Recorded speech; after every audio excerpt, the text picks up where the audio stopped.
আমাকে রে আশেপাশে আমি দাদার মুখে গল্প শুনছি। আমার দাদা গল্প করছে যে তাড়াত গাড়ি, এদিকে একটা কি গাড়ি, তাড়াত গাড়ি, একটা পাগলা ছিল, নাম হলো হাবো পাগলা। নাম শুনছেন? আমি কিন্তু দাদার মুখে শুনছি। হাজার হাজার মানুষ একটা অনুষ্ঠানে খাওয়া দাওয়া করতেছে, হাজার হাজার মানুষ খাচ্ছে, ইতিমধ্যে পাগলা সাইড দিয়ে যাচ্ছে আর বলতেছে, মানুষ নাই রে, এই মানুষ নাই রে। একজন মানুষ খাওয়া বন্ধ করে চিন্তা করে কে, আমরা হাজার হাজার মানুষ খাই আর এই পাগলা কয় মানুষ নাই। কাছে যা বলতেছে, কারে ভাই এই কথা তুই কেমনে কইলি? পাগলা বলতে, তুই কয়ে দেখ, তুই ক, তাহলে কয়ে দেখ, পিটন কাক কর। কিন্তু আমি কইছি, জনগণ কিছু মনে করেনি, কারণ আমি পাগলা। সবাই মনে করে পাগলে কি কয়, ছাগলে কি খায়। দেখ তাহলে তুই বলে দেখ তোর অবস্থাটা কি হয়। বলে ভাই আমি বলবো না, তোর কাছে শুনবার চাই, তুই কেন কইলি? বলে শুনে তো লাভ হবে না, দেখা লাগবে রে পাগলা, শোনা কথার দাম আছে। তো কেমনে দেখবো? তো সাইডে চ, সাইডে যাই দেখ। এই বগলের তলটা দেখতেছে 15-20 জন মানুষ, আর বাদ বাকি সব শিয়াল করতে। ভাই কি দেখলাম? যা দেখলি খালি দেখে আর তা বলিস না। দেশে আলো কলিকাল, ভেড়া সাটে বাঘের গাল, আসল কথা বললে তোমায় জেলে দিবে রে, আসল কথা বললে তোমায় রিমান্ডে নিবে রে। দেশে আইলো কলিকাল, ভেড়া সাটে বাঘের গাল, ভেড়া সাটে এমন অন্যায় সহ্য করতেছে, ভেড়া আসা বাঘের, বাঘ কিছুই কয় না, কলি জেলত দিবি জোরে কর। এ শোনেন, মুসলমান হলো বাঘের জাত, আর ভারতের মালাওনের হলো ভেড়ার জাত। জোরে কর কথা, ঠিক না? ওই ভেড়া আসা আমাদের গাল চাটতিছে, গাল চাটতিছে। কি মন খারাপ করতেছে?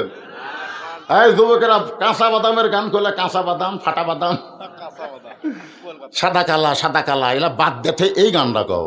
দেশে এলো কলিকাল, ভেড়া সাটে বাঘের গাল, আসল কথা বললে তারা মারবে রে, আসল কথা বললে বউকে তারা ব্যবসা বানাবে, সাংবাদিক কাবিন চাবে, আর সাকিব খানের কাছে কোন মেয়া গেলে তার পেট ফুলে দিবে।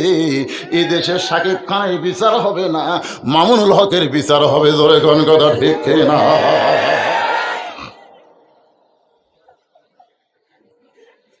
আল্লাহর বান্দার একটু মনোযোগ দিয়ে শুনবেন। ওমর ফারুক বলতেছেন, মা তারপরে কি বলো? মেয়েটা বলতে, শুধুমাত্র ঈমান গ্রহণ করার অপরাধে 12 বছর আমাকে জেলখানায় বন্দি করে রাখছে। আপনারা বলেন তো মেয়েটার অপরাধ কি? শুধু ঈমান গ্রহণ করছে, চুরি করছে, ডাকাতি করছে, হিরোইন। আমাকে জয়পুরহাটের মোবাইল একজন মুয়াজ্জিন বলতেছে, হুজুর কেমন আছেন? আমি বললাম আলহামদুলিল্লাহ। মুয়াজ্জিন সাহেব তোমার খবর কি? কয় নাউজুবিল্লাহ। নাউজুবিল্লাহ কেন? বলে হুজুর আজান দিচ্ছে, আকামত দিচ্ছে, কিন্তু ইমাম নাই। ইমাম নাই কেন? বলে ইমামকে পুলিশ কয়েকদিন হলে খুঁজতেছে, তো ইমাম যে কোন জায়গায় লুকাছে হুজুর, আর আমরা ইমামই পাচ্ছি না। আমি বললাম তোমাকে গ্রামের সবচাইতে খারাপ মানুষ হলো ইমাম। হুজুর যে কি কয়, আমাদের 5 পাড়ার মধ্যে ইমামের চাইতে ভালো মানুষ কেউ নাই, তাহলে তাকে পুলিশ খুঁজে কেন? মুয়াজ্জিন কয় আমি তো জানি না। আরে জানি না, আমি আজান দাও, আকামত দাও, তোমার আকামত ইমামে হেরাবে যায়, আর ইমামকে পুলিশ খোঁজে, তোমাকে খোঁজে না। তদন্ত করে দেখো তো ইমাম কোন দল করে। কিছুদিন পরে মুয়াজ্জিন আমাকে বলতে, হুজুর ইমামের মারাত্মক দোষ আছে। বলে সে দোষটা কি? বলে ইমাম বিশ্বাস করে মসজিদ শুধু আল্লাহর না, গোটা বাংলাদেশ আল্লাহর। শুধু মসজিদ ভালো হবে না, গোটা বাংলাদেশকে ভালো করতে গেলে আল্লাহর কোরআনের দল করা ছাড়া উপায় নাই। ইমাম গোপনে গোপনে আল্লাহর কোরআনের দল করে। এই খবরটা কে যেন থানায় দিয়েছে, তখন থেকে পুলিশ ইমামকে খুঁজতেছে। তাহলে অপরাধ কি? আল্লাহর দল করলি। মেয়েটার সবচাইতে বড় অপরাধ হলো ইমাম গ্রহণ করেছে। শুধুমাত্র ঈমান গ্রহণ করার কারণে 12 বছর তাকে জেলখানায় বন্দি রাখছে। সকালবেলা 3টা করে চাবুক, বিকালবেলা 3টা করে চাবুক। জেলখানায় বন্দি করার পরে কিছু যে করে, এটা মামুন হককে দেখলেই বোঝা যায়। যে মানুষটা সিংহ শাবকের মতন ভাষণ দিয়েছে, সেই মানুষটা হাজিরা দিবার আসলে লাঠি ধরে হাসে। ধরে কোন কথা, ঠিক না? সকালবেলা 3টা করে চাবুক, বিকালবেলা 3টা করে চাবুক মারছে। আমার দেহের এমন কোনো জায়গা নাই যে জায়গায় চাবুকের আঘাত লাগে নাই। ইয়া আমির আল মুমিনিন, আপনি যখন রোম পারস্য দখল করলেন তখন আপনি ঘোষণা করে দিলেন মুসলমান কোনো রাষ্ট্র যখন দখল করবে ওই রাষ্ট্র তখন আল্লাহর কোরআনের আইনে চলবে। আল্লাহর কোরআনতে যখন কোনো রাষ্ট্র চলবে ওই রাষ্ট্রের জেলখানার কোনো দরকার পড়বে না। আমি রোমের জেলখানায় 12 বছর বন্দী ছিলাম। জেলখানার দরজা যখন মুক্ত হলো, আজকে 6 দিন হলে আমি আপনাকে খুঁজতেছি, কারণ আমার দাদা খ্রিস্টান, আমার বাবা খ্রিস্টান, যেই দেশে জন্ম নিয়েছে ওই দেশে সকলেই খ্রিস্টান।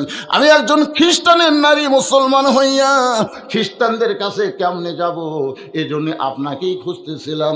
ইয়া আমির আল মুমিনিন, আপনাকে যখন আমি পেয়ে গেলাম তাহলে এই দুঃখী মেয়েটাকে আপনি একটু আশ্রয় দিবে। ওমর ফারুক বললেন, মা আমি তোমাকে আশ্রয় দিবার তো পারবো না। মেয়েটা বলতে যে কোন কি, আমি জেলখানার ভিতর থেকে শুনবার পাইছি আপনার মতন ভালো মানুষ দুনিয়াত নাই। মানুষ যখন সারা রাত ঘুমায় আপনি তখন দুঃখী মানুষের কষ্ট দেখেন রাতের অন্ধকারে, আর এইরকম একটা দুঃখী মেয়ে তাকে আপনি আশ্রয় দিবার পারবেন না। ওমর ফারুক বললেন, মা ইসলাম কোনোদিন কাউকে আশ্রয় দেয় না, বরং ইসলাম মানুষকে অধিকার দেয়। মেয়েটা বলতেছে, আমির আল মুমিনিন ইসলাম আমাকে কি অধিকার দিবে? ওমর ফারুক বললেন, তোমার বয়স কত? এ মায়েরা যারা পর্দার অন্তরে আছেন একটু মনোযোগ দিয়ে শুনবেন। ওমর ফারুক মেয়েটাকে বললেন, তোমার বয়স কত? বলে 6 বছর বয়সে ঈমান গ্রহণ করেছি আর 12 বছর জেলখানায় কাটাইছি। 6 আর 12 যোগ করলে কত হয়? এই যুবকেরা জোরে বলো কত? ওমর ফারুক বললেন, 18 বছরের একজন যৌবনা নারীর জন্য ইসলামের 1 নম্বর অধিকার হলো ভালোর সঙ্গে বিয়া বসা। বহু অধিকার নারীকের আছে, তার মধ্যে 1 নম্বর অধিকার হলো ভালো ছেলে। জোরে কোন কি ছেলে? ইসলাম যদি বলতো সুন্দর ছেলে তাহলে আমার মতন কালো জীবনে বউ পেত না। জোরে কোন কথা ঠিক কিনা? দেখেন ইসলামের মায়ের দেখছেন, ইসলামের মায়ের কি ভালো একটা ছেলে। ভালো ছেলে মানে কি বুঝতেছেন? শাকিব খান? না না, আমি তো বলতেছি ভালো। হ্যাঁ, খেয়াল করে শোনেন, ভালো একটা ছেলের সঙ্গে তোমার বিয়ে বসার অধিকার আছে। ওমর ফারুক বললেন, এই মুহূর্তে তোমার কোনো অভিভাবক নাই, ভালো ছেলে খুঁজবে কেমনে? ভালো ছেলে কেমনে খুঁজবে? বাংলাদেশে ভালো ছেলে খোঁজে না, খালি মেয়া খোঁজে। ধরে কোন কথা ঠিক কিনা? শোনো, আমি একটা ভালো ছেলের খবর দিচ্ছি, দেখো তো ছেলেটা তোমার পছন্দ হয় কিনা। মেয়েটা বলতেছে, আমির আল মুমিনিন তাহলে বলেন তো সেই ভালো ছেলেটার নাম কি? ওমর ফারুক বললেন, ছেলেটার নাম হলো আব্দুল্লাহ, বয়স হলো 22 বছর, লম্বাই হলো 6 ফুট 2 ইঞ্চি, গায়ের রং ফর্সা, চাঁদ বরণ চেহারা, 6 লক্ষ হাদিসের হাফেজ, বাবার নাম হলো ওমর। আমি তোমাকে আমার আব্দুল্লাহর বউ বানায়া, তুমি আমার বৌমা হবে। আমি তোমাকে বৌমা বানায়া, জোরে কারণ কি মা, বৌমা বানায়া আমার বাড়িতেই তোমাকে অধিকার দিবার চাই। সুবহানাল্লাহ বলেন না? আচ্ছা, বেটার বউ আপনারা কি কন? কে রে যারা বেটাকে বিয়ে করাছেন এখানে বাপ নাই, আপনার বেটার বিয়ে হয়নি, কি কন? এই দেখেন বউ মা, একদিন এক বুড়ে খালি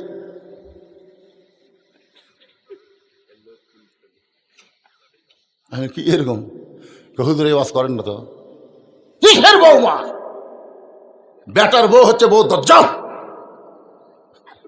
মানে এমন এক বেটার বউ পাশে বুঝলেন, আসার পর থেকে খালি ওরই বাপক খাওয়াই, শ্বশুর খিলাই না। আমার বউ আর কানে কানে বলতেছে, আগামী সোমবার কিন্তু আমার বাপ আসবে। আর বাপ কিন্তু পাতাসি মাছ, ট্যাংরা মাছ, দেশি মুরগি, ইলিশ মাছ, এশিয়ার দই। আমি বললাম ঠিক আছে, অসুবিধা নেই। সবগুলো এনে দিছি। সোমবার সকাল থেকে আমার বউ পাকত বসে গেছে একটা কাজের লোক নিয়ে। তুই ভালো বিস্কুট চোখে দেখিস না? এ কি বিস্কুট রে? যতবার আমি আসি তোর বউ 1 থালি বিস্কুট দেয়, খালি দাঁতের সাথে লেগে যায়। মানে বিস্কুট যখন টাটকা ছিল তখন আমার বউ আমার বাবক দেয়নি, যখন ব্যস্তা হসে আর পিঁপড়াও খায় না, পোকাও খায় না, ওটা দিছে শ্বশুরক। আমি চিন্তা করলাম, ও তোর বাপ আসলে 15 আইটেমের খাবার, আর আমার বাবা আসলে 22টা বিস্কুট। লিয়াবলুয়াকুম আইয়ুকুম আহসানু আমালা, আল্লাহ বলতেছে তোমাদের পরীক্ষা করা হবে সুন্দর আমলের। এই মুহূর্তে আমার আমল কি, আমার আমল কি, আমার আমল কি, না না আমার আমল কি। আর ভিতরে ইমান বলতেছে। আস্তে আস্তে ঘরের মধ্যে যায় একটা বুদ্ধি করলাম যে আমার বউ তো ঘরের মধ্যে আনা লাগবে, কি করে আনা যায়।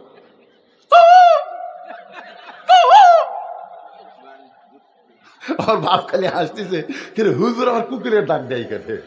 আর বউ বুঝবার পরে দরজার কাছে আইছে আর মুসকে হাসি দেখ।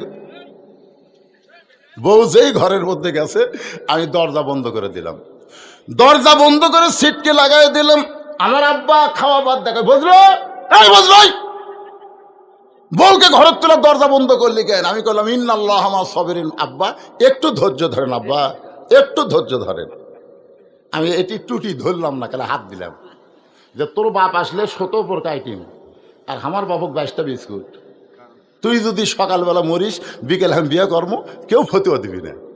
তোকে সকালে ছাড়লে বিকালে আমার বইয়ের অভাব হবে না। কারণ অনেক মেয়ে আমার ওয়াজ শুনে আমার ভক্ত হচ্ছে, মাঝে মাঝে মোবাইল করে, হুজুর নবী যদি এত বিয়ে করার পর আপনি 2টা পারেন না, তুই মরে গেলে তুই ছেড়ে দিলে আমার বইয়ের কোনো অভাব নাই রে। কিন্তু আমার যে বাবক তুই 22টা বিস্কুট দিছ, ওই বাবা যদি মারা যায় কিয়ামত পর্যন্ত কানবো, কিন্তু আমি আমার বাবা পাবো না।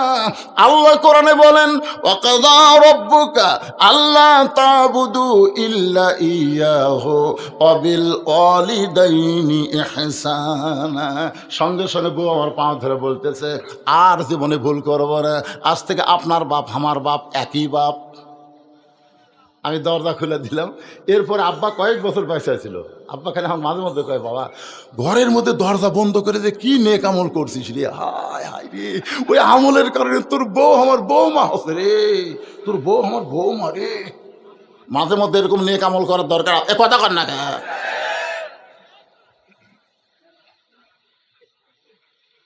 আমার মায়েরা বোনেরা যারা আছেন দেখবেন, এরা বাবার আত্মীয় ভালোবাসে, শ্বশুর আত্মীয় পছন্দ করে না। বাবার বাড়ির কুত্তে আসলে তাকেও খাবার দেয়, বাবার বাড়ির কুত্তে, জোরে কন ঠিক না? বাবার বাড়ির ফকির আসলে বিছনা বেড়ে দেয়, কে রে এটা তো ফকির? কয় না আপনি জানেন না, এটা আমার বাপের এলাকার ফকির, আমার চাচা হয়। ও তোর বাপের এলাকার ফকির চাচা হয়। আর শ্বশুরের ভাই আসলে কয় আমি তো আপনাকে চিনি না, চা পাত খালি জুতের বাড়ি, জোরে কন কথা ঠিক না?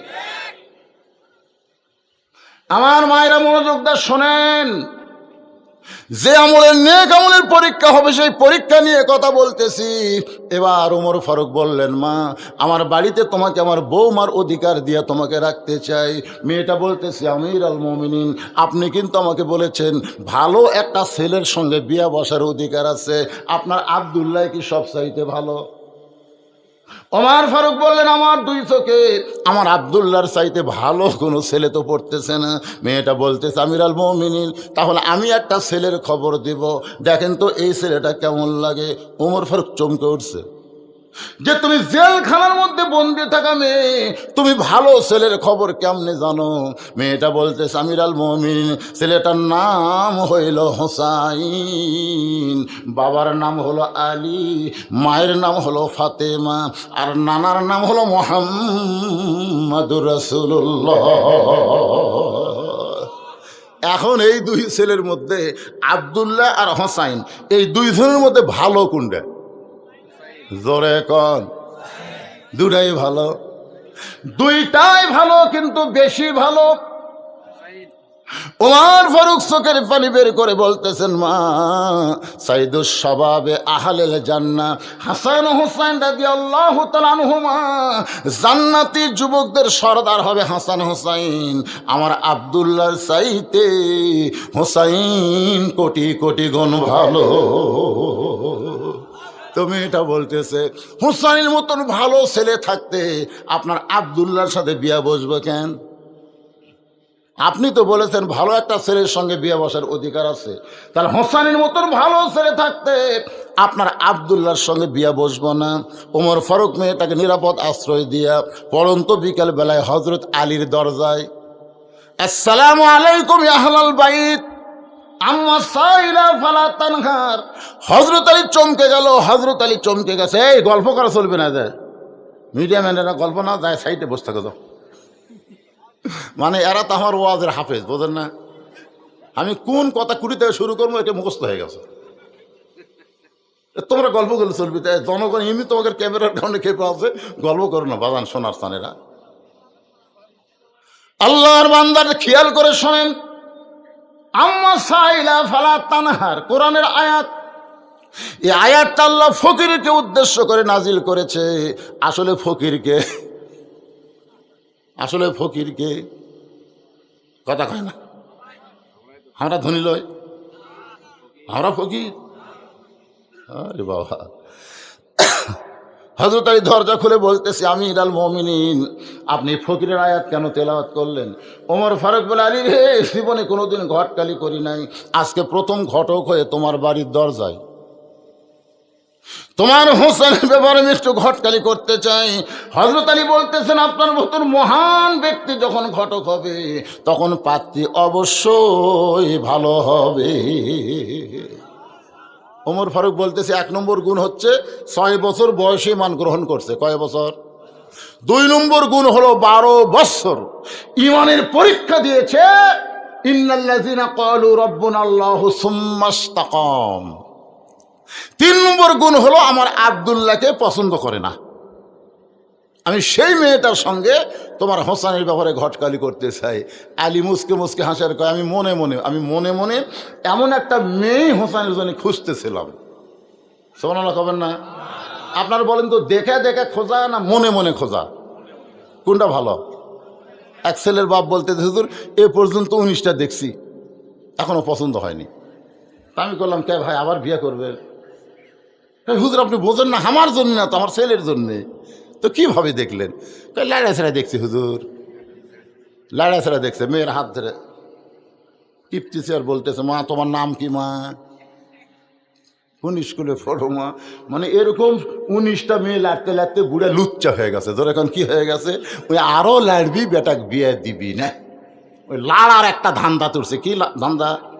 বুড়া কিরে তো খাড়া হয় না, খালি লাড়া। ধরে কর এ কথা বোঝেন না কেন? বুঝতেছেন না কত বড় খারাপ বুড়া? আপনারা কি মনে করছেন দেখে শোনা বিয়ে করানো যাবে না? আমার এলাকার এক ছেলে বিয়ে করবার যায়, বিয়ে করেনি, তার বাপ বিয়ে করছে। তার মানে কি, বিয়ের আগে বেটার জন্যও যা, বাপের জন্যও তাই। জোরে কোন কথা ঠিক কিনা? লাড়িচ্ছে, দেখি তো মাত্র কোন পক্ষের মা হয় এটা? বিয়ে করানোর পরে তোর বৌমা হবে, তার আগে কেউ না। জোরে কথা কন না ভাই? হযরত আলী বলতেছেন, মনে মনে এমন একটা মেয়ে খুঁজতেছিলাম। ওমর ফারুক বলে, আলী রে, তাহলে আল্লাহ আমার ঘটকালি কবুল করেছে। এই বলে 2 জন যখন কোলাকুলি করতেছে, এমন সময় হোসেন ঘর থেকে বের হয়ে বলে, ও 2 মুরব্বী, আপনার 2 জন যেইভাবে কোলাকুলি করতেছেন মনে হয় বিয়ে আপনারাই করবেন। ওমর ফারুক রাস্তা দিয়ে গেলে শয়তান কয়দিন যায় না? সেই হযরত ওমরের চেহারা রক্তের মতো লাল করে বলে, হোসেন, আমরা যে 2 জন তোমার মুরব্বী, আমাদেরকে তুমি কি মুরব্বী মানো না? হোসেন বলতেছে, আপনার 2 জন মুরব্বী আমি জানি, সম্মান করি, কিন্তু আসল মুরব্বী হিসাবে কেবল মাত্র আমার নানাকেই মানি। একমাত্র নানা ছাড়া এই দুনিয়ার কাউকে পুরাপুরি মানা যাবে। এই জন্য আল্লাহ বলেছেন, কুল হে রাসূল, আপনি বলেন, ইন কুনতুম তুহিব্বুনাল্লাহ ফাত্তাবিউনি। আজকে খালি এই যে মানা বেশি হয়ে গেছে। আগে তবলিগের 1 মুরব্বী ছিল, কয় মুরব্বী? এখন 2টা হচ্ছে, একটা এতাহাতি, একটা অজাহাতি। আই রে মারামারি ভাই, একসাথে আমি চিল্লে দেওয়া দেখছি। এখন 2 জন 2 গ্রুপত গেছে, একজন আলেমের গ্রুপত গেছে, আর একজন এতাহাতি আগের গ্রুপত আছে। ও রে কাফের, খালি বেশি মুরব্বী মানার কারণে আমাদের বাংলাদেশে কাদরিয়া, চিশতিয়া, নকশবন্দিয়া, মুজাদ্দিদি হয়ে গেছে। জোরে কোন কথা ঠিক কি না? এত তরিকা লাগবে না, তরিকা মাত্র একটা। জোরে কোন কয়টা? আল্লাহর হুকুম আর নবীর তরিকা। এ তোর তো আলাদা আলাদা তরিকা বানানোর পারমিশন কে দিল রে? জিকিরের মধ্যে চিশতিয়ার তরিকার জিকির, চিশতিয়া আর মুজাদ্দিদ, এটা কি কয় মোজাদ্দে দিয়ে এটা কাদরিয়া।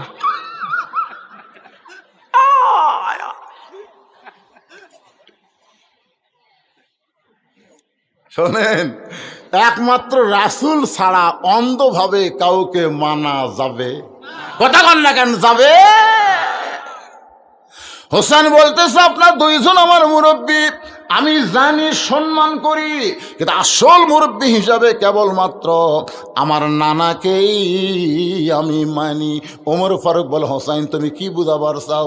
হোসেন বলতেছে কয়েকদিন আগে আমি স্বপ্নে দেখলাম আমার নানা ঘরের মধ্যে আরাম করতেছে। আমি হোসেন দরজাকে বললাম নানু ভাই আমি একটু আপনার কাছে যাবার চাই। আল্লাহ নবী বলেন হোসেন আমি এখন জান্নাতে আরাম করতেছি, এখন তোর জন্য দরজা খোলা যাবে না। আমি হোসেন চমকে গেলাম, ভাঙ্গা ঘরের মধ্যে নানা শুয়ে থেকে কথা বলতেছে, আর নানা কয় আমি জান্নাতে আরাম করতেছি, এই জান্নাতটা কেমন একটু দেখাই লাগবে। আমি জানলার ফাঁকটা তাকায় দেখি আমার নানি উরাতকে বালিশ বানিয়ে দিয়েছে, সেই উরাতের উপরে নানা মাথা দিয়ে শুয়ে আছে, নানি চুলের মধ্যে হাত দিয়ে কিলবিল করতেছে। আমি ডাকতে বললাম নানা ভাই নানির উরাতকে বালিশ বানিয়ে শুয়ে থাকলে কি জান্নাতে থাকা যায়? আল্লাহ নবী বলে হোসেন তুই ছোট্ট মানুষ, তুই বুঝবি না রে, তুই বুঝবি না। তোর নানির মতন বউ যদি কেউ ঘরে পায় ওই ভাঙ্গা ঘরটা আল্লাহর জান্নাত হইয়া যায়। লিল্লাহে তাকবীর। তোর নানির মতন, তোর এখন কার মতন? তোর নানির মতন বউ যদি কেউ ঘরে পায় ওই ভাঙ্গা ঘরটা আল্লাহর জান্নাত হয়ে যায়। আমি হোসেন সেদিন থেকে সিদ্ধান্ত নিয়েছি বিয়ে যদি করতে হয় ভাবিয়া করিও কাজ করিয়া ভাবিয়া না। বিয়া যদি করতে হয় আমার নানা যেমন বিয়া করছে আমি সেই রকম একটা বিয়া করবো, ভাঙ্গা ঘর যেন জান্নাত হয়। এই যে আমরা বিয়া করে নিয়ে যাচ্ছি, এশার নামাজ মসজিদের সামনে কাতারে পড়তেছি, আমার ভাই তো পুরস্কার দিয়েছে সবগুলা মাশাআল্লাহ, কিন্তু বাড়ির যায় দেখি পাও দেয়া ভাই ঘরের ভিতর থেকে হিন্দুদের পূজার পদ্ধতি লো লো লো করে বাঁচতে কারে। আমি মসজিদের সামনে কাতারে নামাজ পড়লাম, আমার ঘরত কিরে যায় দেখে যে প্রধানমন্ত্রী স্টার জলসা দেখতেছে। আল্লাহ রে আল্লাহ, আমার ঘর জাহান্নাম হয়ে গেছে। ধরে কি হয়ে গেছে? কথা বল না কেন? জাহান্নাম। হিন্দুদের পূজার বাদ্য মুসলমানের ঘরত বাঁচতেছে, এই ঘর জান্নাত আছে। এটা কার কারণে হচ্ছে? একটা মরদ মানুষও হিন্দুদের চ্যানেল দেখে না। আমি 70-100 জন মরদকে বলছি ভাই স্টার জলসা জি বাংলা কে না হুজুর এর টাইম আমাকে আছে ম্যানম্যানা নাটক দেখার। 2-1 পুরুষ যদি দেখে বুঝবেন ওর মধ্যে হিজড়া স্বভাব আছে। যারা স্টার জলসা জি বাংলা কোনো মরদ মানুষ যদি দেখে বুঝবেন তলে তলে হিজড়া হচ্ছে। ধরে এখন কি হবে? কি হচ্ছে? আপনার কেউ দেখেন নাকি? দেখলে পরীক্ষা করা লাগবে যৌন বিশেষজ্ঞর কাছে যে আপনি কি মরদ আছেন না হিজড়া আছেন। একটা পুরুষ মানুষ এই হিন্দুদের চ্যানেল দেখে না। ধরে কথা বল না কেন? এই খালি মেয়েরা, এই মেয়েরা শেষ করলো। আমার মায়েরা শোনেন মনোযোগ দিয়া, স্টার জলসা জি বাংলা দেখে কোরআনের ওয়াজ শুনলে হবে না। আজকে কান ধরে তওবা করেন মা। মান তাশাব্বা বিকওমিন ফাহুয়া মিনহুম ক্বালা রাসূলুল্লাহ সাল্লাল্লাহু আলাইহি ওয়াসাল্লাম। আল্লাহ নবী বলেছেন যে জাতকে যে বেশি পছন্দ করবে ওই জাতের সঙ্গী তার কিয়ামত হবে।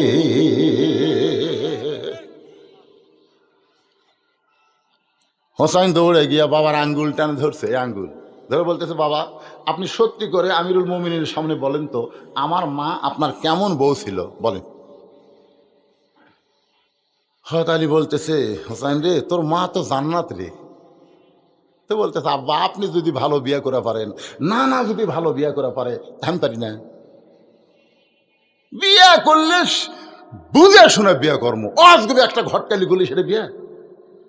ওর ফারুক কয়েকের আমি অজগবি ঘটকালি করতেছে। আমি যে মেয়ের ঘটকালি করতেছি ওই মেয়েটার সঙ্গে তোমার বিয়ে হলে তোমার ঘরও তোমার নানির মতন মায়ের মতন জান্নাত হয়ে যাবে। ধরে কর সুবহানাল্লাহ। হোসেন বলতেছে আমিরুল মুমিনিন মনে কষ্ট নিয়েন না, আমি সিদ্ধান্ত নিয়েছি আমি সেই মেয়েকে বিয়ে করব যে মেয়ে আমার 3টা প্রশ্নের উত্তর দিবার পারবে। ধরে কোন কয়টা? দ্বিতীয় বক্তা ওয়াজ করেছে, পাদ্রী বলেছে উমরকে 4টা প্রশ্নের উত্তর দেওয়া লাগবে। ধরে কোন কয়টা? আব্দুল্লাহ ইবনে আব্বাস উত্তর দিবে, কিন্তু উত্তর দেওয়ার আগেই কিন্তু বক্তার ওয়াজ শেষ হয়ে গেছে। যখন কথা ঠিক কি না?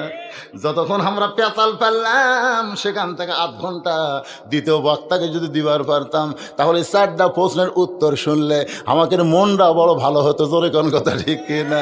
দ্বিতীয় বক্তার ওয়াজ আমিও দিবার পারবো উত্তর, কিন্তু আমি দিলে আমার বাপজান মন খারাপ করবে। এই জন্য এখন যে 3টা প্রশ্ন, হোসাইন বলতেছে আমি সেই মেয়েকে বিয়ে করব যে মেয়েটা 3টা প্রশ্নের উত্তর দিবে। ওমর ফারুক বল, হোসাইন তুমি কি 3টা প্রশ্ন করবা? হোসেন বলতেছে যাকে বিয়ে করব তার সামনে প্রশ্ন আউট হবে, অন্য কোন মানুষের সামনে প্রশ্ন আমি বলবো না। ওমর ফারুক বলে, আলী রে, তোমার হোসেন যে 3টা প্রশ্ন করবে এই বিষয়ে তোমার ধারণা কি? আলী বলতেছে জীবনের প্রথম শুনলাম। ওমর ফারুক বলে, আমিও জানি না, তুমিও জীবনের প্রথম শুনলা, তাহলে মেয়েটা উত্তর দিবার পারবে না।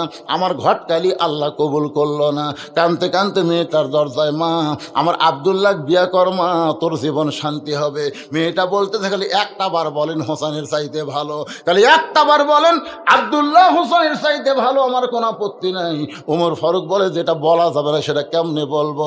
তবে শুনে নাও মা, হোসেন সেই মেয়েকে বিয়ে করবে যে 3টা প্রশ্নের উত্তর দিবার। এই প্রশ্ন আমি ওমর জানি না, তার বাবাও জানে না, তাহলে তুমি কেমনে উত্তর দিবা? মেয়েটা বলতেছে আমির আল মুমিনিন, হোসেন কি 3টা প্রশ্ন করবে আমি জানি না, তবে আমার ঈমান বলতেছে আমি না পারলেও আমার আল্লাহ পারবে। লিল্লাহে তাকবীর। আমার ঈমান বলতেছে, জোরে কোন কি? প্রধানমন্ত্রী কইছে 23 সাল দুর্ভিক্ষের বছর, আসলে 23 সাল দুর্ভিক্ষের বছর হবে না, আমার ঈমান বলতেছে পরিবর্তনের বছর হবে। ঈমান, ঈমান। আমাকে ঈমান কি কয়? নামবি না হুজুর? নামবি না? নামবি না হুজুর? আমার তো একজন নেতা কইছে, যতই অ্যাঙ্গেলে ওয়াজ করেন ডাইরেক্ট ওয়াজ করেন, নামবি। আমি নেতার কাছে বললাম, ভাই একটু সাইডে চলেন, আপনাকে একটা গল্প শুনে। কি গল্প হুজুর? শোনেন। 5 তলা তুটে 1.5 লাখ টাকার খাট আর 12,000 টাকার কম্বল ওরে তামানে রাত 9টার সময় গাঁত দিয়ে বলতেছে আমার বাড়ি আমার ঘর, আমাক নামাইকে। এই কথা বলে লোকটা শুইছে। 3টার সময় আল্লাহ একটা ভূমিকম্প দিছে, এমন ভূমিকম্প দিচ্ছে ভয়ের ঠেলা আমি নামছে ঠিকই, কিন্তু কম্বলের মধ্যে লুঙ্গিটা আছে ওটাও পরার টাইম পায়নি। ফেরেশতা বলতেছে আল্লাহ ই কলো নামবি নামাইকে, আর তুমি তাকে ন্যাংটা করে নামালে। আল্লাহ বলতেছে যারা ক্ষমতার অহংকার করে নাম্বার চায় না তাদেরকে আল্লাহ মাঝে মধ্যে এভাবে ন্যাংটা করেই নামায়। জোরে কোন কথা ঠিক কিনা? এই জন্য আমার সঙ্গে ইমানের দাবিতে সকলে পড়েন, তো ইজ্জুমান তাশা পড়েন, তো ইজ্জুমান তাশা ওয়াতুযিল্লুমান তাশা বিয়াদিকাল খায়র ইন্নাকা আলা কুল্লি শাইইন কাদির। সম্মান দেয়া 5 তলায় তোরা মালিককে, আবার অপমান করে ন্যাংটা করে নামানোর মালিককে, ভালো মন্দর মালিককে, সমস্ত ক্ষমতার মালিককে। মেয়েটা কি বলতেছে? আমার ঈমান, আমার ঈমান বলতেছে হোসেন কি 3টা প্রশ্ন করবে আমি জানি না, তোমার ঈমান বলতেছে আমি না পারলে আমার আল্লাহ পারাবে। সঙ্গে সঙ্গে হযরত ওমর মারছে দৌড়, এক দৌড়ে হযরত আলীর দরজায়। আলী দরজা খুলে বলতেছে আমির আল মুমিনিন। কিছুক্ষণ আগে কানতে কানতে চলে গেলেন, আবার কেন আইছেন? ওমর ফারুক বলতেছে তারিখ করব। হোসেন বলে কিসের তারিখ? বলে রে বিয়ে করার তারিখ না রে, তুমি যে 3টা প্রশ্ন করবা এই 3টা প্রশ্নের উত্তর দিবার পারবে কি পারবে না তারই তারিখ। আলী বলতেছে আপনি কি পাগল হচ্ছেন? যেই প্রশ্ন আপনিও জানেন না আমিও শুনিনি, আর সেই প্রশ্নের উত্তর ওই মেয়ে দিবে? ওমর বলতেছে আলী ভাই মেয়েটা এমন একটা মারেফতের কথা কছে রে যে আমি না পারলে আমার আল্লাহ পারাবে। আর এই কথাটা বলেছে ঈমানের দাবিতে। কিসের দাবি? ইমানের দাবি যদি কুরবানি হয়, সেই দাবি ঘরে বসে থাকা নয়। বসে থাকবেন? ইমানের দাবি হলো কিছু বিনিময়, সেই বিনিময় যদি যে জুলুম হয়। ইমানের দাবি হলো কিছু বিনিময়, সেই বিনিময় যদি কলিজার ঘাম হয়, সেই ঘাম দিতে যেন তৈরি থাকি। ওগো দয়াময় আমার আল্লাহ দয়াময়। ইমানের দাবি হলো অগ্নিশিখা, বাতিলের বিরুদ্ধে জ্বলতে শিখা। ইমানের দাবি হলো অগ্নিশিখা, বাতিলের সঙ্গে আপোষ করা। দরকার আপোষ করা, দরকার হলে জীবন দিব, কিন্তু ইমান দিব। এই স্লোগানের সাথে কারা কারা একমত? আল্লাহ হাত তুলে দেখান তো। দরকার হলে জীবন দিব, কিন্তু ইমান দিব।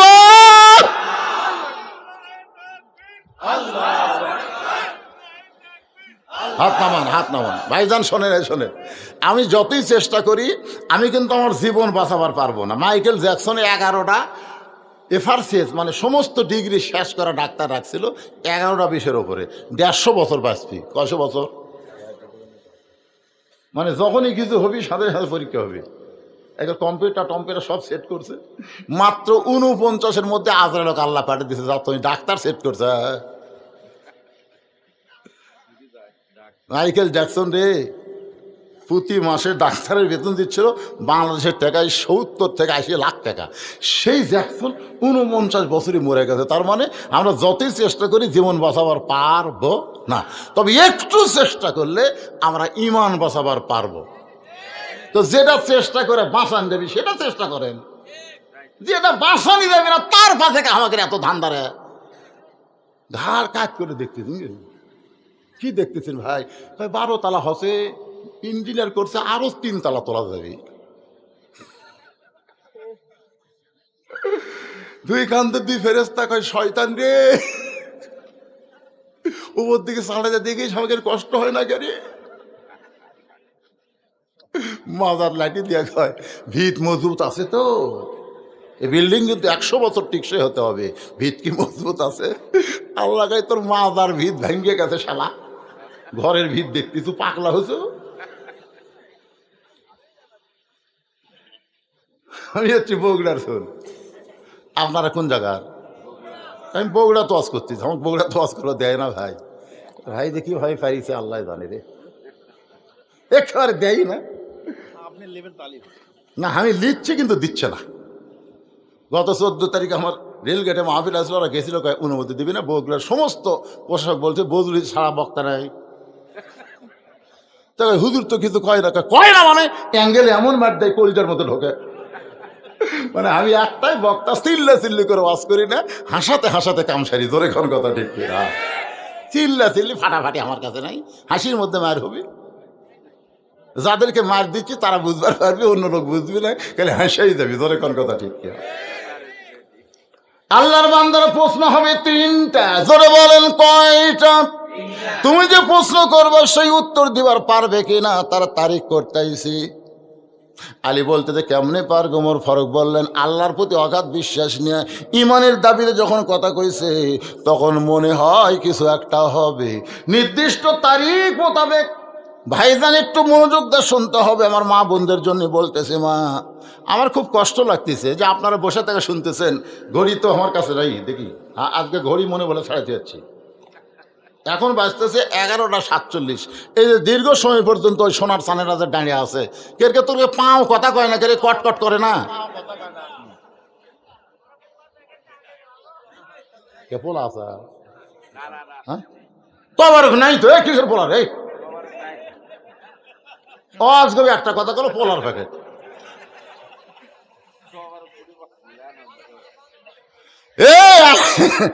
আপনার তোমারও কিন্তু নাই।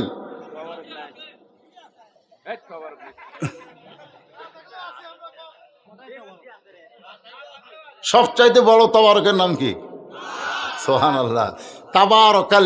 তাবারাকাল্লাযী বিয়াদিহিল মুলক। সবচেয়ে বড় তাবারক হচ্ছে আল্লাহর কোরআন। সুবহানাল্লাহ কর না কেন? ডান পাশে হযরত ওমর বসে গেছে, বাম পাশে হযরত আলী, মাঝখানে হোসাইন।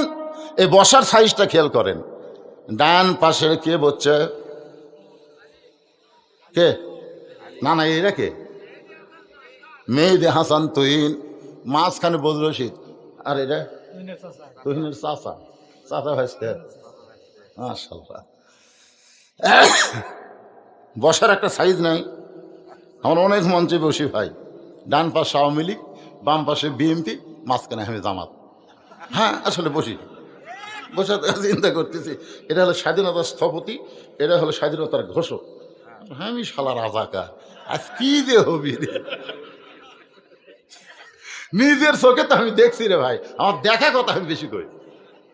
মসজিদের মধ্যে আমি ঢুকবার গেছি, ইতিমধ্যে ওরা তিনজন খালি ঘড়ি দেখতেছে, জামাতের সময় হয়ে গেছে, একটা হুজুরও নেই।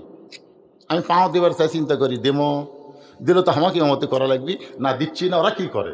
আমি ব্যাগ এসে জানলাম, ফাঁকটা তাকায় দেখি জামাত ইসলাম আওয়ামী লীগ বলতেছে, ভয়, জামাত ইসলাম ভয় আছে তো, ভয় বলছে যে ভাই আপনার দল ক্ষমতাতে আছে, আপনি সামনে যান। আওয়ামী লীগ বলতেছে পাগলা, আমি মাঝে মধ্যে নামাজ পড়ি রে, আমি পড়াবার পারি না। বিএনপি বলতেছে আমি খুব বেশি পারলে আকামত দিতে পারি ভাই, ওই সামনে যেতে আমার ভয় লাগে। জামাত ইসলাম বলতেছে আমি হলাম সাকিব আল হাসান অলরাউন্ডার, আর তোরা দুইজন হলো মোস্তাফিজ, তোরা খালি বল করার পারিস, ব্যাটত পারিস না, আর আমার যেটি দিব আমি সেটি আছি। ওই সামনে যা বলতে থাকে ভাই তোরা দুইজন কি নিয়ত করবো, একতে দায়িত্ব বিহাদাল ইমাম, কিন্তু বলা ইমাম মানে আরবিতে ইমাম, বাংলায় কিন্তু নেতা, আমাকে তোরা নেতা বানাবো। আওয়ামী লীগ কই তুই বাইরের কথা ভিতরে কোষ করে, আমি আওয়ামী লীগ ওই বিএনপি তুই জামাত, এটা হলো বাইরের কথা রে। ভিতরের কথা হলো আমরা তিন ভাই একসাথে নামাজ পড়বার চাই। সুবহানাল্লাহ। এই মুহূর্তে যে তিনটা প্রশ্ন উত্তর হবে, এই কথা হলো ভিতরের কথা। ধরে বলেন কার কথা? ভিতর বোঝেন। উদখুলু ফিস-সিলমি কাফা, গাড়ির ভিতরে থাকতে হবে, হাত বার করা মাথা বার করা যাবে না, ল্যাপের ভিতরে থাকতে হবে, শীতের দিনে পাও বার করলে শরীর গরম হবে না, মশারির ভিতরে থাকতে হবে, মশা ধরবে না। জোরে কোন কথা ঠিক কিনা? তেমন ঈমান ইসলামের ভিতরে, আল্লাহর কোরআনের ভিতরে আমাদের থাকতে হবে। ডান পাশে হযরত ওমর, বাম পাশে হযরত আলী, মাঝখানে হোসাইন। সামনে একটা চাদর দিয়া বলতেছে এই চাদরটা কি জন্যে, আমার মা বোনদেরকে জানার জন্য বলতেছে মা এই সামনে চাদর দেওয়ার কারণ হলো পর্দা। ধরে বলেন নাম কি? অথচ আমাদের বাংলাদেশের একজন গায়িকা বর্তমানে সংসদ সদস্য, ওরে শরীয়তের মাওলানা, চোখ দুইটা করলা কানা, মনের পর্দা বড় পর্দা তোমরা খুঁজা পাইলা না, তেতুল হুজুর বুঝলো না। তেতুল হুজুর বোঝেন? আল্লামা শফি রহমতুল্লাহ আলাই, যিনি লক্ষ লক্ষ আলেমের ওস্তাদ, যিনি হলেন আল্লাহর পিওর একজন অলি। জোরে কান সুবহানাল্লাহ। সে আল্লাহর অলিকে 2 টাকার গায়িকা বর্তমানে সংসদ সদস্য তেতুল হুজুর বানাইছে। মনের পর্দা যদি পর্দাই হতো তাহলে হযরত ওমর সামনে চাদর দিত না, চাদর দিয়ে বুঝাই দিল মনের পর্দা পর্দা না, পর্দা হলো আল্লাহর আইন। আজকে আমাদের বাংলাদেশে অনেক মেয়েরা বলে মনের পর্দাই তো সব, বলে না, অনেক মেয়েরা বলে, কিন্তু আর মায়েরা বলতেছে মা শোনেন, মনের পর্দা পর্দা নয়, অকরনা ফি বুয়ুতিকুন্না ওয়ালা তাবাররুজনা তাবাররুজাল জাহিলিয়াতিল উলা। মায়েরা শোনেন। এবার ওমর ফারুক বলতেছে হোসাইন এখন তুমি 3টা প্রশ্ন শুরু করো। এবার হোসাইন দাঁড়িয়ে বলতেছে রে মেয়ে তুমি একলা একলা বসে আছো, তাই বলে মনে করো না তুমি একলা হয়ে গেছ, আমি হোসাইন বড় একলা হয়েছি। ওমর ফারুক কোনাতে ঘুরতে দেখে কে রে ভাই, এটা কেমন কথা? হোসাইন বলে রে মেয়ে তুমি একা একা বসে আছো তাই বলে মনে করো না তুমি একলা হয়ে গেছো।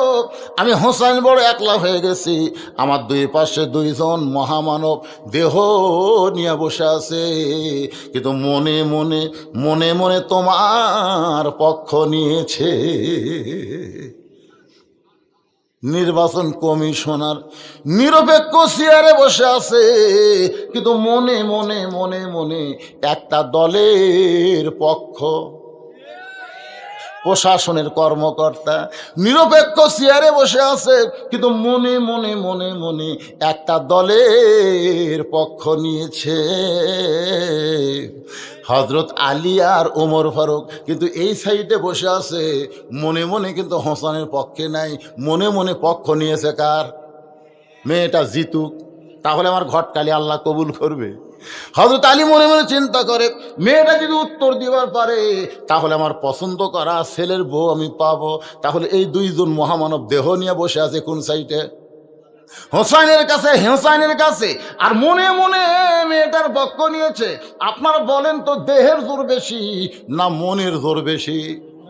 দেখবেন আমার মতন জুয়ান তাগড়া একটা মানুষ একটা তেলা পোকা থেকে দৌড় মারে, আবার চিকন চাকন একটা মানুষ বিষাক্ত সাপ নিয়ে খেলা করে। এটা কিন্তু দেহের জোরে না, এটা হলো মনের জোর। বর্তমানে বাংলাদেশের মানুষের দেহের জোর আছে, কিন্তু মনের জোর একেবারে। একটা গল্প করবার গেলেও চারিদিকে তাকায়, একটা গল্প করবি আগে কেউ নাই রে, এখন কথা যাবে। রে মনটা আমাকে এত দুর্বল হলো কেন? ওমর বলে, হোসাইন এখন প্রশ্ন করো। 3টা প্রশ্ন করবে, প্রশ্নের উত্তর এখানে দেওয়া হবে। তার আগে আপনার ঘড়ির দিকে তাকায় দেখেন, আমি কিন্তু কম ওয়াজ করি না, আরও কর্ম, অসুবিধা নেই। আপনার বসে থাকবেন আমার এলাকার মানুষ, আর আমি আপনাকে থুইয়া চলে যাবো, সে বক্তা আমি না। কিন্তু আমার বাবা যে তুহিন, বাবা করে করলাম। কয় বছর বয়স হতো বাবা? হ্যাঁ, 38 বছর আমার লাতির বয়স। যাই হোক, বাবি খুন। এই যে মাদ্রাসা করছে, উনি একটা কথা বলছে, আমি কিন্তু এরকম মাদ্রাসা করছি। আর মাদ্রাসা দেখছেন, আমি এরকম 200 শতক জায়গা, এখন 200 শতক হয়েছে, আগে ছিল 6 শতক, সে থেকে হতে 200 শতক মসজিদ মাদ্রাসা ইতিমখানা করছি। এই আপনাকে যা টাকা দেন, এই টাকা লিয়ে যায় আমি ওরকম দেই। আমার মাদ্রাসা কারো কাছ থেকে 1 টাকা দান সদকা নেওয়া হয় না, কিন্তু আমি তো আপনাকে টাকাই দিই, এটা মোটামুটি আপনারা সব পান। কিন্তু আমার বাবাজি যে কথাটা বললো, যাবে এককভাবে কোনো জিনিস চলালে সেই জিনিসের বরকত কম হয়। কথাটা বুঝলেন না? আপনাকে আমি বুঝাচ্ছি। এই তো মনে করেন এক জায়গাতে একটা কবর আছে, আর এক জায়গায় 10টা কবর আছে। 1 কবর আর 10 কবর। আল্লাহ রাসূল কিন্তু জান্নাতুল বাকি যখন নির্মাণ করলেন, তখন সাহাবের বলেন, হুজুর এই জান্নাতুল বাকি গোরস্থান নির্মাণ করার কারণ কি? রাসূল বললেন, শোনো, মনে করো যে আমাকে বাতাস করার জন্য বেলাল পাকা হাতত লিছে, আমাকে বাতাস করবে, আমার শরীর গরম ঘামে গেছে, কিন্তু আমার পাশে আবু বকর ওমর আছে, ওই 2 জনকে কিন্তু বাতাস করার নিয়ত নাই, কিন্তু আমি রাসূলকে বাতাস করার কারণে ওরা 2 জন আমার কাছে আছে বলে ওরাও বাতাস পাবে। ধরে কারণ ঠিক কিনা? তো একই জায়গায় যখন বহু কবর থাকে, কোনো কবর যদি আল্লাহ রহমত বর্ষণ হয়, অন্য কবরও রহমতের কিছু অংশ পায়। তো এককভাবে মাদ্রাসা না চালায়, মসজিদ না চালায়, সকলে মিলে, উনি হয়তো মেন ভূমিকা পালন করবে, কিন্তু আপনারা সকলে মিলে যদি মাদ্রাসা চালান, সকলের নজর পড়বে, সকলের মহব্বত হবে, তখন মাদ্রাসায় ছাত্রের কোনো অভাব হবে না, মাদ্রাসার উন্নয়নের বরকতের কোনো অভাব হবে না। জোরে কোন কথা ঠিক কিনা? এই হিসাবে আমার বাবাজি যে কথা বলেছে, আমি সেই কথার তালে আপনাদের বলতেছি, এই মাদ্রাসার পক্ষে কি আপনারা আছেন? কারা কারা আছেন? আল্লাহকে একটু 2 হাত তুলে দেখান তো বাজান। হাত তোলেন রে, হাত তোলেন, লিল্লাহু আকবার, হাত নামান। এই 2 হাতে আপনারা যদি পারেন, অল্প হোক বেশি হোক, একেবারে যাদের বাপ মা চলে গেছে, এই মাদ্রাসায় একটা কোরআন শরীফ দিবেন। যে হুজুর আমার বাপ মা রোহের মাখরাতে এই 3 মাদ্রাসায় আমি একটা কোরআন শরীফ 500 টাকা দিলাম, আপনি 500 টাকা দিবেন, একটা কোরআন শরীফ দান করার সওয়াব আল্লাহ আপনার বাপ মার কবরে দিয়ে দিবে। যদি কোরআন শরীফ দেওয়ার মতো টাকা না থাকে, 100 টাকা 200 টাকা, যিনি যা পারবেন আল্লাহর হস্তে এই মাদ্রাসায় একটু দান করেন। দেখি তো আপনারা আসলেই 2 হাত তুলছেন, এরা মনের টাকা তুলছেন না ঝাঁকির তুলছেন? পকেটের দরকার টাকা আছে, আমার দাবি আছে, টাকা থাকে যদি না দেন, ওই টাকা আপনার ডাক্তারি খাবি, হুন্ডালি অ্যাক্সিডেন্ট করে 10,000 টাকা গচ্চা যাবে। ভালো হুন্ডা ভেঙে গেছে, ঠ্যাং একটা নাই, কি করবেন? তার সদকা তো তারুদ্দুল বালা, দান সদকা করলে সমস্ত বালা মুসিবত আল্লাহ দূর করে দেয়। 500 টাকার একটা লোক নাই করে, বাপ মা মরে গেছে, তার রুহের মাফরাতে কোরআন শরীফ 500 টাকা দেবে না, লগত এটা বাকি হবি না, লগত। হ্যাঁ লিয়ে আসেন বাবা, লিয়ে আসেন, আমি বাকি আদায় করি না। বলে বাকি দোয়া আমি করে পারি না, বাকি দোয়া বাকি করা লাগে। এক নেতায় 1 লাখ টাকা দিচ্ছে, দোয়া করতে করতে হুজুরের গলা বসে গেছে, পরের বছর যায় শুনে এখনো টাকা দেয়নি। তখন কে রে, কি দোয়া হলো রে, গত বছর দোয়া করে গেলাম, মাশাআল্লাহ। আল্লাহ একজন কোরআন বাবদ 500, আরেকজনে 1000 টাকা 2টা কোরআন বাবদ করছে দান, আরেকজন আল্লাহ কোরআন শরীফ বাবদ 500 টাকা দান করছে, আরেকজন কোরআন বাবদ 500, আরেকজন কোরআন বাবদ 500, আরেকজন কোরআন বাবদ 500, আরেকজন আল্লাহর কোরআন বাবদ 500 টাকা দান করেছে আল্লাহ, আরেকজন 100 টাকা দান করে 200 টাকা দান করছে আল্লাহ, আরেকজন যা পারেন 100 200 যে যা পারেন আল্লাহর রাস্তায় দান করবেন। মাত্র 5টা মিনিট আদায় করার পরে আমি আবার আলোচনায় ফিরে যাবো। ভাইজান, আল্লাহ এই মাদ্রাসা কিয়ামত পর্যন্ত কবুল করো। শ্বশুরের 200 টাকা দান করছে, আল্লাহ কবুল করে। একদিকে তুলে আর একদিকে লিয়ে দেবি, জোরে কোন ঠিক কিনা? বর্তমান নিশাখোর, ইয়াবাখোর, হিরোইনখোর ছেলের বেশি। নিশার তালত পড়ে যদি ব্যাগ লেতে তোর আরেক দিকে যায়, এজন্য আপনাকে বিশ্বস্ত লোক দেওয়া লাগবে বাবা, ব্যাগও গুনে দেওয়া লাগবে। আজগবি একসাথে টাকা তুলবার দেওয়া যাবে না, বুঝলেন না? এই আসেন আসেন, কে পারেন 500 টাকা বাপ মার কবর, মাশাল্লাহ মাশাল্লাহ। হ্যাঁ 1000 টাকা দিছে, আরো 1000 দিবে। আমার ভাইয়ের নাম কি রে? শফিকুল ইসলাম 2000 টাকা নগদ 1000 টাকা দান করেছে, আরো 1000 টাকা দান করবে। আল্লাহ দানকে কবুল করেন, আল্লাহ নেক নিয়ত নেকাজা পড়া করেন। কোরআন শরীফ বাবদ 500 টাকা, যারাই 500 টাকা দান করতে এসে আমি দোয়া করে দেই, বাপ মা যদি জীবিত থাকে হায়াত দারাজ করো, যদি বাপ মা কবরে যায় এই কোরআন দানের কারণে বাপ মার কবরকে আল্লাহ তুমি জান্নাত বানায় দাও। আল্লাহ তোমার আরেকজন বান্দা 2টা কোরআন শরীফ বাবদ 1000 টাকা নগদে করছে দান, আল্লাহ তার দানকে কবুল করেন, আল্লাহ নেক নিয়ত নিয়ে লেখাপড়া করেন। আল্লাহ তোমার একজন বান্দা কোরআন শরীফ বাবদ এতিম মাদ্রাসায় 500 টাকা দান করে দিল, আল্লাহ দানকে কবুল করেন। যে নিয়তে দান করছে আল্লাহ নেক নিয়ত নিকাশা কবুল করেন, আল্লাহুম্মা আমিন। কেউ যদি মনে করেন হুজুর আমি এখন পারবো না, এতিমদের জন্য 1 বস্তা চাল দিবেন, 50 কেজির 1 বস্তা চাল। কেউ যদি বলেন হুজুর আমি 1টা বস্তা চাল দেবো, হুজুর আমার এত সম্পদ আল্লাহ দিছে, সেখান থেকে এতিমদের জন্য 1 বস্তা চাল দিলাম, এতিমদের লালন পালন করেন। আল্লাহ নবী বলেছেন শিশুকালে মইরা গেছে মা, গর্ভে থাকতে মরছে পিতা, চোখে দেখলাম না, কে করিবে লালন পালন, কে দিবে সান্ত্বনা, এই দুনিয়ার বড় এতিম নবী ছিলেন একজনা। টাকা আদায়ের কথা শুনে অনেকে উঠে চলে যাচ্ছে, হায় হায় রে, আরে আপনি টাকা না দিলেও মাদ্রাসা চলবি রে পাগলারা, কিন্তু আপনার চলবে কি করে? শোনেন, চলবে কি করে শোনেন। আল্লাহর আমি যদি আল্লাহর বান্দা না হই, আল্লাহর কোনো ক্ষতি হবে? কারণ আমার মতন বহু বান্দা আল্লাহর আছে না নাই, কথা কন না আছে না নাই, কিন্তু আল্লাহ আমার না হলে আমার শেষ রে, কারণ আমার আল্লাহর মতো তার কোনো আল্লাহ নেই।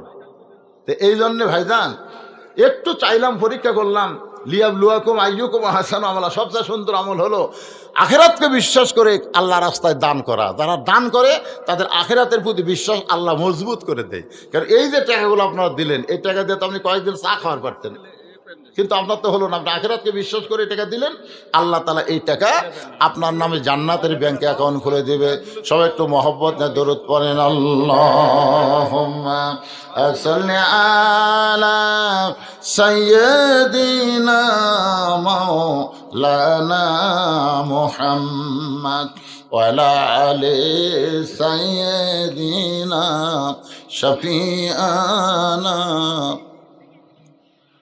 হোসেন বলে রে মেয়ে, আমার 1 নম্বর প্রশ্ন হলো, আমার মাকে তুমি জানো? আমি কোন মায়ের সন্তান, কোন মা আমাকে গর্ভধারণ করেছে? আমার মা সম্পর্কে তোমার জানা আছে? হযরত আলী চমকে উঠছে, হযরত আলী চমকে উঠছে, কারণ আমি ছেলের সঙ্গে বসে আছি, ছেলে বাবার কথা না বলে মায়ের কথা বলতেছে। তার মানে আপনারা কি বুঝতেছেন? সন্তান ভালো মন্দ হওয়ার জন্য বাবা কিন্তু না, সন্তান ভালো মন্দ হওয়ার জন্য তার মা যথেষ্ট। ধরে কোন কথা ঠিক কি না?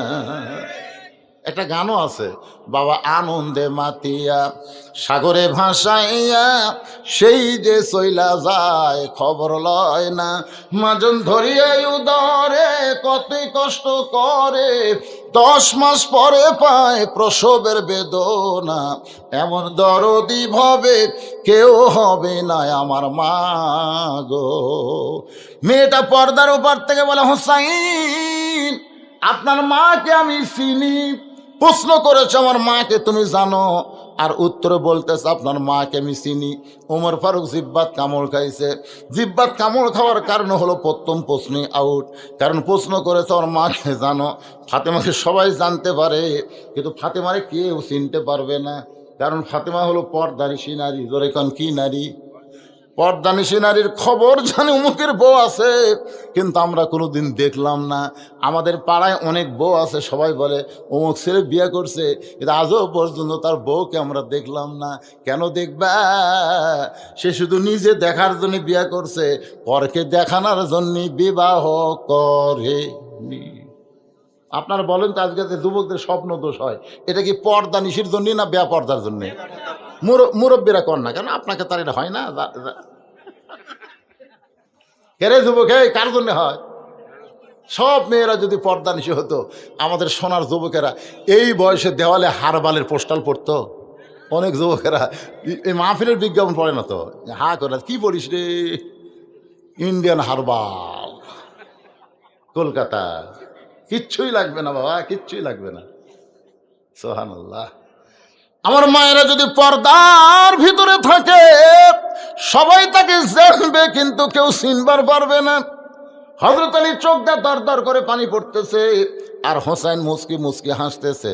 আলী চোখ দিয়ে পানি বের করার কারণ হলো, আমি পুরাপুরি চিনবার পারি নাই, কারণ গভীর রাত্রে ফাতেমাকে কবর দিয়া হযরত আলী যখন দোয়া করতেছে, আল্লাহ আমার ফাতেমাকে তুমি কবুল করে নাও, কারণ রাতের বেলা মারা গেছে, রাতের বেলায় কিন্তু কবর দিয়েছে, আবার রাতের বেলায় দোয়া করতেছে আল্লাহর কাছে। সঙ্গে সঙ্গে দেখতে পায় সামনে কয়েকটা পুরাতন কবর। এইমাত্র ফাতেমার কবর দিয়েছে, সেই কবরটার নাই। গোটা জান্নাতুল বাকি হযরত আলী দৌড়ায় আর বলে, ফাতেমার কবর, ফাতেমার কবর। কে যেন আওয়াজ দেয়া বলে, আলী আমার ফাতেমা পর্দানিশী রে, আমি আল্লাহ জোহরা ডিগ্রি দিয়া ফাতেমার কবরটাকেও কিয়ামত পর্যন্ত পর্দা করে দিয়েছি। যে ফাতেমার কবর পর্দা হয়, সেই ফাতেমারে চিনে। মেয়েটা বলতেছে আমি চিনি। অনেক সময় হয়ে গেল, 3 বিচারক যখন কিছুই বলেন না, মেয়েটা বলে, হোসাইন আপনি প্রশ্ন করলেন, উত্তর দিলাম, হলো কি হলো না? ওমর ফারুক বলে, কেমনে হবে? হোসাইন প্রশ্ন করলাম আমার মাকে জানো? উত্তর দিলে চিনি। মেয়েটা বলে, হোসাইন আপনার মায়ের চোখের ভুরু জোড়া ছিল। হোসাইন আপনার মায়ের বাম গালে কালো একটা তিল ছিল, থুতুরির তলে লাল একটা দাগ। সঙ্গে সঙ্গে হতালি চিৎকার দিয়ে বলে, মা রে, যা বলছিস বলছিস, মার বলিস না। এই 3 জনের মধ্যে একজন পরপুরুষ আছে। আপনারা বলেন তো, 3 জনের মধ্যে পরপুরুষকে? যে উমর সম্পর্কে রাসূল বলে, আমার পরে কেউ নবী হলে আল্লাহ উমরকে নবী বানাতো। সে উমর যদি পরপুরুষ হয়, তাহলে মুরিদের বইয়ের কাছে পীর কি পুরুষ? আপনার বুঝতে পারতেছে না? মুরিদের বইয়ের কাছে পীর সাহেব কি পুরুষ? তো অনেকে তো পরপুরুষ কয় না, এটা আমার বাবা। 3টা জিনিস আমি প্রায় মাহফিলে বলি। একটা হলো, ডাক্তারের বইয়ের কোনদিন সিজার লাগে না, কারণ প্রত্যেকটা ডাক্তারই চায় তার বউ নর্মালি বাচ্চা দেখ। নর্মালি বাচ্চা হলে মায়ের কোনো ক্ষতি হয় না, বাচ্চারও কোনো ক্ষতি হয় না।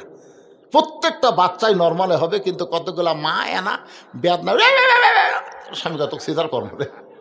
বয়টেলা ডাক্তার দেখো, ডাক্তার বলতেছে, ভাই দেখ না ব্যাকা হয়ে আছে রে, মানে ট্যাকা খাবি তো শালারা, ওই ব্যাকা হয়ে আছে তো।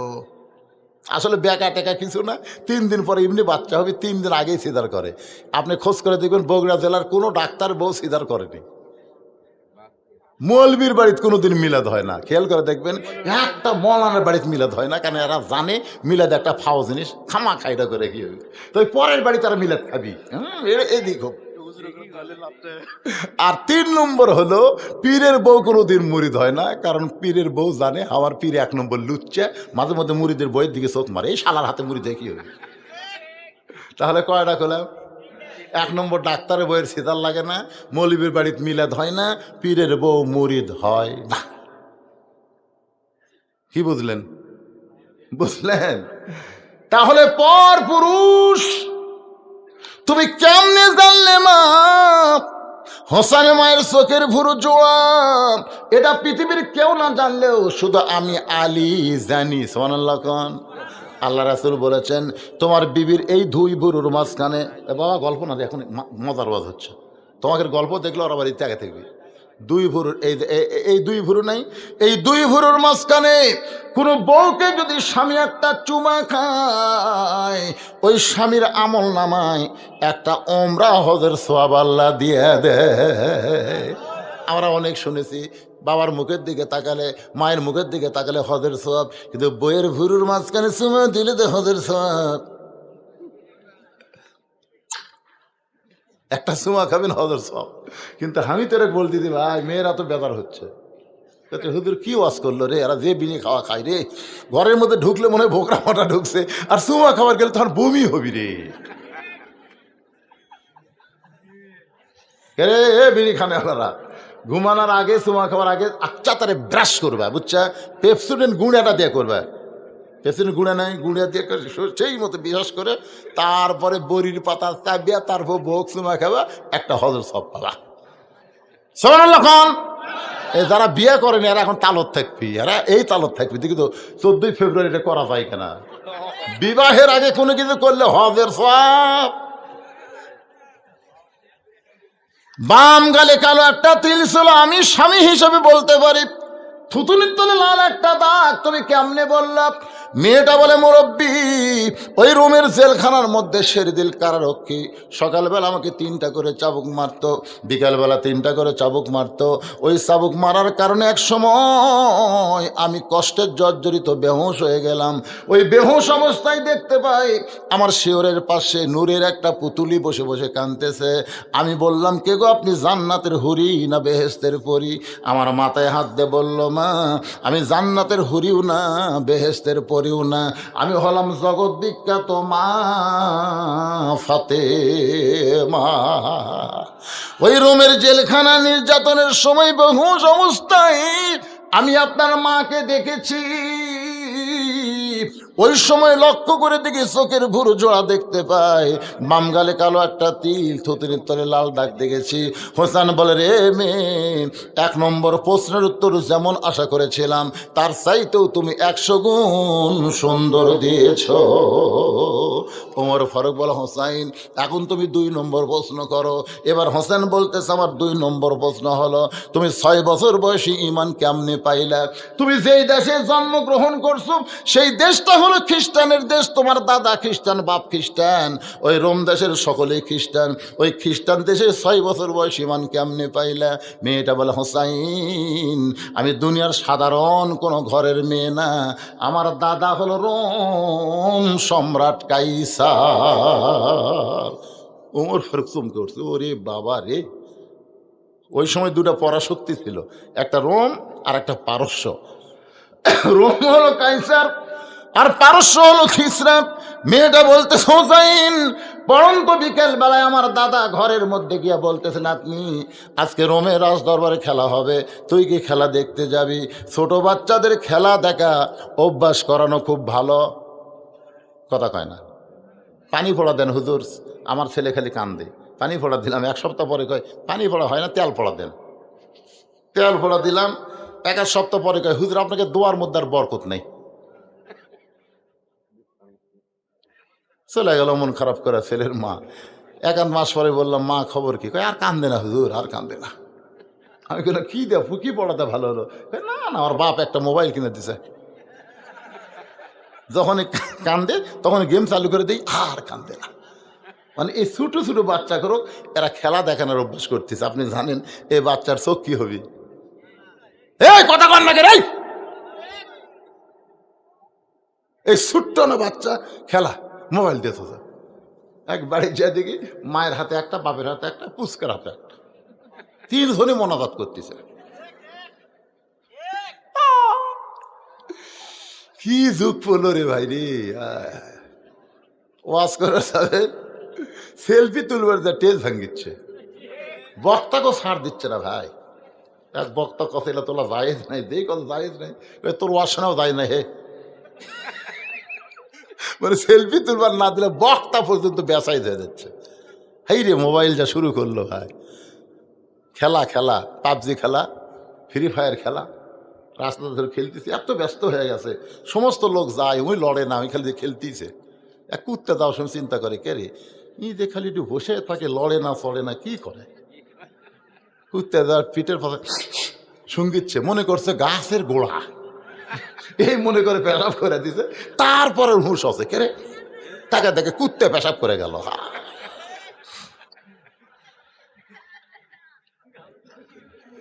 রে যুবকেরা শোনো,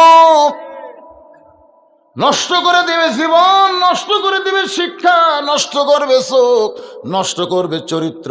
আর হেডফোন লাগাইলে ঠসা হবে, বউ খালি গালি দিবি তুমি মুস্কি মুস্কি হাসবা। আমার এলাকায় ঠসা স্বাভাবিক বউ গাইলাই ওইখানে হাসে, শুনবারই পায় না। তো হেডফোন দিয়ে তারা গান শুনতেছে, তারা কান ভালো থাকবে। এই যে চোখ দিয়ে সবসময় তাকে থেকে দেখতেছে, চোখ ভালো থাকবে না। ছোট 6 বছরের মেয়ে বলে, হোসাইন আমি আমার দাদার সঙ্গে খেলা দেখার জন্য রাজদরবারে আসলাম। আমার দাদাকে বললাম, দাদা খেলা কোন জায়গায়? আমার দাদা বলে, ওই যে তাকায় দেখ। আমি তাকায় দেখি একটা মানুষের 2টা চোখ কালো কাপড় দিয়ে বেঁধে রাখছে, ওই মানুষের 2টা হাত কালো রশি দিয়ে বাঁধছে, ওই মানুষের 2টা পা লোহার শিকল দিয়ে আটকায় রাখছে। আমি বললাম, দাদু ভাই খেলা দেখার কথা বলে নিয়ে আসলেন, কিন্তু ওইটা কি খেলা আমি তো বুঝতেছি না। আমার দাদা বলতেছে, ওইটা একটা মুসলমান, ওইটা একটা মুসলমান, ওই মুসলমানকে নিয়ে আজকে খেলা হবে। ওই যে তাকায় দেখ। মেয়েটা বলে, 6 বছরে তাকায় দেখি একটা আগুন চুলার দাউ দাউ করে জ্বলতেছে। সেই চুলার আগুনে বিশাল একটা দেখছি, মনে মনে তেল, নিচের আগুনের তাপে তেলগুলো টকবক টকবক করতেছে। আমার দাদা বলে, নাতনি রে, ওই মুসলমানকে হাত পাও বান্ধা উত্তপ্ত তেলের মধ্যে ফেলে দিব। আজকের খেলার নাম হলো মুসলমান মারার খেলা। আমি তখন জোর হাত করে বললাম, দাদু ভাই এই মুসলমানকে না মারার খেলা কি বন্ধ করা যায় না? মুসলমানকে মারার খেলা কি বন্ধ করা যায় না? আমার দাদা বলতেছে, 100 বার যায়। যদি মুসলমান একটা বারের জন্য বলে আল্লাহ রাসূল মানি না, খালি একটা বারের জন্য বলবে আল্লাহ রাসূল মানি না, তাহলে হাতের বাঁধন খুলে দিব, চোখের বাঁধন খুলে দিব, পায়ের শিকল খুলে দিব। কারণ তার সব বাঁধছি, কিন্তু মুখটা তো আমি বান্ধি নাই। তার চোখ বান্ধা, তার হাত বান্ধা, তার পাও বান্ধা। কিন্তু আজকে আমাদের বাংলাদেশে হাত খোলা, চোখ খোলা, পাও খোলা, কিন্তু মুখ বান্দা, মুখ বান্দা, কথা কয় না। সঙ্গে সঙ্গে মেয়েটা বলে, হোসাইন আমি 6 বছরের ছোট্ট মেয়ে মুসলমানের কাছে গিয়ে বললাম, মুসলমান একটা বারের জন্য শুধু বলেন আল্লাহ রাসূল মানি না, তাহলে আমার দাদা আপনাকে ছাইড়া দিবে। সঙ্গে সঙ্গে মুসলমান বলে, রে ছোট্ট মেয়ে, তোমার কাছে জীবনের গুরুত্ব আছে, কিন্তু আমার কাছে ইমানের গুরুত্ব বেশি। দরকার হলে জীবন দিব, কিন্তু এক মুহূর্তের জন্য আল্লাহ রাসূল ছাড়ব না। মেয়েটা বলা, হোসাইন সঙ্গে সঙ্গে আমার দাদা চিৎকার দিয়ে বলল, সৈন্যরা এই মুহূর্তে উত্তপ্ত তেলের মধ্যে ফেলে দাও। ওই মুসলমানকে যখন তেলের দিকে নিয়ে আসতেছে, 6 বছরের ছোট্ট মেয়ে বলে, হোসাইন আমি ছোট্ট অবস্থায় তাকায় দেখি মুসলমান সিনা টান করে উত্তপ্ত তেলের দিকে আসতেছে। মানে তার মৃত্যুর কথাই খেয়াল নেই, কারণ সে বিশ্বাস করে ওয়ালা নাবলু, সে বিশ্বাস করে ওয়ালা তাকুলু লিমান ইউকতালু ফি সাবিলিল্লাহি আমওয়াতুন বাল আহইয়াউ ওয়ালাকিন লা তাশউরুন। ওই মুসলমানকে হাত পা বেঁধে উত্তপ্ত তেলের মধ্যে ফেলে দিবে। মেয়েটা বলে, হোসাইন। ওই সময় মুসলমান চিৎকার করে বলতেছে, লা ইলাহা ইল্লাল্লাহু মুহাম্মাদুর রাসূলুল্লাহ। ওই মুসলমানের ওই কলমাটা আমার কানের মধ্যে দিয়ে কলিজার মধ্যে ঢুকে গেল।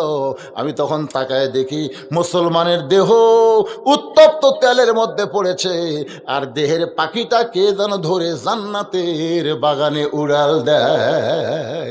6 বছরের ছোট্ট মেয়ে এই দৃশ্য দেখার পরে দৌড় দিলাম। আমি মায়ের সামনে গিয়ে বললাম, মা, লা ইলাহা ইল্লাল্লাহ মুহাম্মদ রাসূলুল্লাহ।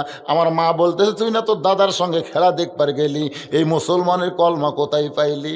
এ কলমা বলিস না মা, এই কলমা বললে তো দাদা তোর বাপ তোকে মাইরা ফেলবে। আমি তখন বললাম, মা, এই কলমাওয়ালারা কোনো দিন মরে না। হোসাইন 6 বছর বয়সে ঈমান নামক মহামূল্যবান নিয়ামত এইভাবেই আমি অর্জন করেছি। হোসেন বলে, রে মেয়ে, 2 নম্বর প্রশ্ন উত্তর যেমন আশা করেছিলাম তার চাইতে 1000 গুণ তুমি সুন্দর দিয়েছ। ওমর ফারুক বলে, হোসাইন, এখন তুমি 3 নম্বর প্রশ্ন করো। এবার হোসেন বলে, রে মেয়ে, আমার 3 নম্বর প্রশ্ন হলো, বিবাহের পরে আমার সঙ্গী তোমার থাকতে হবে। বিবাহের আগে কোনো কিছু করা যায়? জোরে কোন? বাল্য বিয়া বন্ধ আছে, কিন্তু বাল্য প্রেম বন্ধ নাই। আমাকে সরকার খুবই চালাক দেখছেন, বাল্য বিয়া বন্ধ করে দিছে, কিন্তু বাল্য প্রেম চলবে। 13 বছর ছেলে 9 বছরের মেয়েগুলো পেলে গেছে। এই মোবাইল কিন্তু ছোটো ছোটো বাচ্চা করে প্রেম শিখাচ্ছে। জোরে কোন কথা ঠিক কিনা দেখবেন? যখন রাস্তা দিয়ে দেখবেন 13-14 বছরের ছেলেরা রাস্তা দিয়ে 2 জন যায়, খালি ফিস করে গল্প করে। কি গল্প করা? আয় আয়, এরা মাঝে মধ্যে পরিমণির সাথে প্রেম করবার চায়। কে রে, তোর বয়স কত? ওই তো নানি সমান রে। বিশ্বাস করবেন না, আমি 13-14 বছর এক ছেলের ম্যানি ব্যাগের মধ্যে পরিমণির ছবি দেখছি। আমি বললাম, কে রে? না, কে রে পাগলি? ই কি রে, বুড়ি রে, তুই কি রে? বাল্য বিয়ে শুধু বন্ধ করলে চলবে না, বাল্য প্রেমও বন্ধ করা লাগবে। জোরে কতক্ষণ ঠিক কিনা? একটু মনোযোগ দিয়ে শুনবেন। হোসেন বললেন, রে মেয়ে, বিবাহের পর আমার সঙ্গী তোমার থাকতে হবে। মেয়েটা ফোঁপায় ফোঁপায় কাঁদতেছে। ওমর ফারুক বললেন, মা, 2টা কঠিন প্রশ্ন করলো, তার উত্তর দিলে, আর সহজ প্রশ্ন শুনে কেন কাঁদতেছ? মেয়েটা বলে, আমিরাল মুমিনিন, আমি যদি হোসেনকে বলি বিয়ার পরে আপনার সঙ্গে থাকবই থাকবো, এই উত্তর দিলে হোসেন খুশি হবে না, আমাকে চিন্তা ভাবনা করে উত্তর দেওয়া লাগবে। ওমর ফারুক বলে, মা, তাহলে কি বলবা? মেয়েটা বলে, হোসাইন, আল্লাহর একজন নবী ছিলেন, সেই নবীর নাম হলো আয়ুব নবী। জোরে বলেন, কি নবী? আয়ুব নবী একদিন বাদশা ছিল, নবী ছিল, চাকর নকর অনেকগুলো বিবি ছিল। আয়ুব নবী যখন অসুস্থ হয়ে গেল, এক সময় শরীরের মধ্যে ঘা হয়ে গেল, তার বাদশাহী চলে গেল, এমনকি লোকালয় থেকে তাকে জঙ্গলে রেখে আসলো। দেহের মধ্যে যখন পোকা ধারণ করলো, কোনো বউ তখন আয়ুব নবীর সঙ্গে ছিল না, সবাই যখন দূর দূর করে তাড়িয়ে দিয়েছে, এমন সময় একটা বউ আয়ুব নবীকে ছাড়ে নাই। সেই বিবির নাম হলো রহিমা। হোসাইন, রহিমার মতো বিয়ার পরে আপনার সঙ্গে সুখে দুঃখে সব সময় থাকতে চায়। হোসেন বলে, আমিরাল মুমিনিন, আপনার ঘটকালি আল্লাহ কবুল করেছে, আমার বাবার মনে মনে পছন্দ করা বউটাও আল্লাহ কবুল করেছে, আমার কোনো আপত্তি নেই। ওই মেয়েটাই হোসেনের বিবি হলেন, নাম হলো শাহের বানু। কারবালার প্রান্তরে আলী আসগর যখন শহীদ হয়, হোসেন বলেছিল, তোমার বাচ্চা নিয়ে তুমি নিরাপদে থাকলে আজকে তোমার বাচ্চা শহীদ হইতো না। চিৎকার করে বলে, বিবাহের পূর্বে বলেছিলেন আপনার সঙ্গেই থাকবো, সন্তান যাবে চলে যাবে, কিন্তু আপনার সঙ্গ ত্যাগ করব না। কারবালার প্রান্তরে হোসেন রাদিয়াল্লাহকে শহীদ করে দেহ ফাইলা দিয়ে মাথা যখন নিয়ে যায়, এমন সময় বিবি কান্দার বলে, স্বামী গো, আজকে দুনিয়াতে আপনাকে হত্যা করে দেহ এক জায়গায় মাথা এক জায়গায়, কিন্তু আমি জানি আপনি আল্লাহ আপনাকে জান্নাতের যুবকদের সর্দার বানায় দেবে, হাজার হাজার হুরগেলমান পাবেন। ওই সময় এই দুঃখী বউটাকে আপনি ভুলবেন না। আমার মায়েরা, পর্দার অন্তরালে যারা, আমার সামনে যারা বসে আছেন ভাইজানেরা, সকলকে লক্ষ্য করে এই ঘটনার ভিতর দিয়া ইজা আসাবাতুহুম মুসিবাতুন ক্বালু ইন্না লিল্লাহি ওয়া ইন্না ইলাইহি রাজিউন।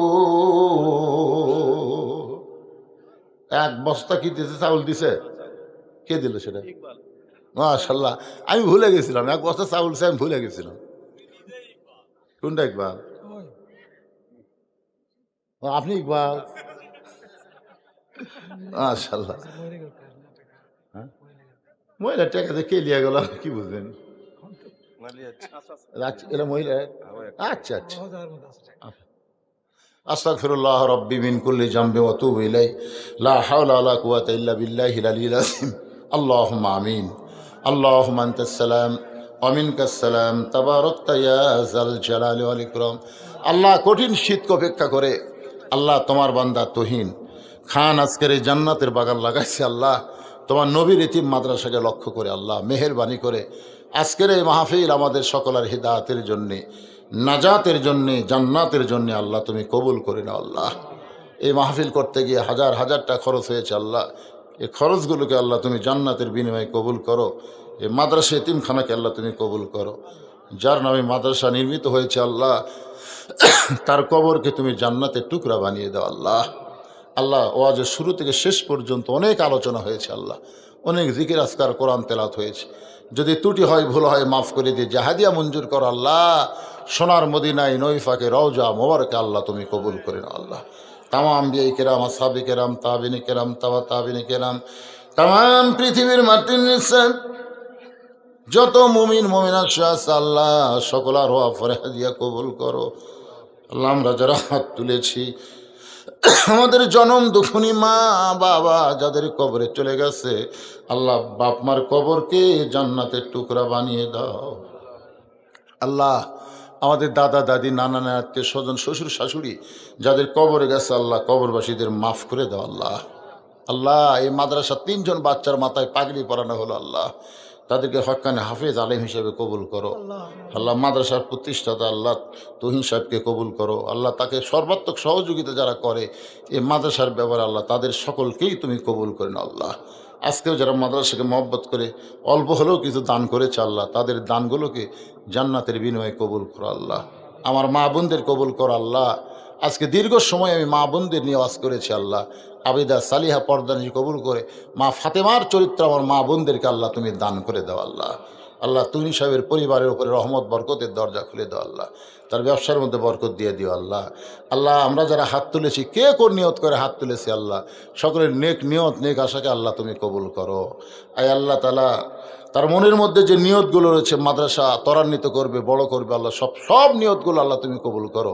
অত্র এলাকার সমস্ত মানুষগুলোকে মাদ্রাসার হিতাকাঙ্ক্ষী বানিয়ে দাও। আল্লাহ, তাদের বাচ্চাগুলো মাদ্রাসায় দিয়া কোরআনে হাফেজ আলেম হিসাবে তৌফিক দিয়ে দাও। আল্লাহ, আল্লাহ, মিডিয়া ভাইদেরকে কবুল করো। আল্লাহ, মুরব্বীদের কবুল করো। আল্লাহ, আল্লাহ, এত কষ্ট করে মিডিয়া ভাইরা কোথা থেকে কোথা যায় আল্লাহ, তোমার কোরআনকে প্রচারের নিমিত্তে তাদেরকে কবুল করে নেও। আল্লাহ, আল্লাহ, আজকে আলেম ওলামা হাত তুলেছে, গোটা বাংলাদেশে আলেম ওলামা আজকে মাজলুম অবস্থায় আছে, অনেকে জেল জুলুমের ভিতরে আল্লাহ মানবতার জীবনযাপন করতেছে। আল্লাহ, এই কোরআনের বন্দি ফাঁকিগুলোকে মুক্ত করে দাও, কোরআনের ময়দানে তার আবার কিচির মিচির করবে। আল্লাহ, আয় আল্লাহ, আমি গুনাহগার বলে দোয়া ফিরা দিয়ে না আল্লাহ, এই শীতের ভিতরে খেরের উপরে বসে ঘন্টার পর ঘন্টা যারা আলোচনা শুনেছে আল্লাহ, তাদের সকলের হাতের মধ্যে যার হাত পছন্দ করো সে হাতের ওসিলায় গোটা মাহফিলকে আল্লাহ তুমি কবুল করে নাও। আল্লাহ, তুহিন সাহেবের মা আমার কাছে দোয়া চেয়েছে আসার সময় আল্লাহ, তার মায়ের জন্য দোয়া করি আল্লাহ, তার মাকে কবুল করে নাও। আল্লাহ, আমাদের সকলকে মাফ করে। আয় আল্লাহ, অনেকে হাত তুলেছে আল্লাহ, কত মানুষের এই 2 হাত দিয়ে আমরা কবরে মাটি দিয়েছি, এই 2 হাত দিয়ে কত লাশ কবরে নামাইছি, একদিন আমরা সবাই মরে যাব। যেদিন আমাদের মৃত্যু হবে দিনটা যেন জুমার দিন হয়, মাসটা যেন রমজান মাস হয়। ইমানের সাথে ইজ্জতের সাথে দুনিয়া থেকে বিদায় নেওয়ার কালে আমাদের জবানে জারি করে দিও লা ইলাহা ইল্লাল্লাহু মুহাম্মাদুর রাসূলুল্লাহ সাল্লাল্লাহু আলাইহি সাল্লাম। আসসালামু আলাইকুম ওয়া রাহমাতুল্লাহি ওয়া বারাকাতুহু।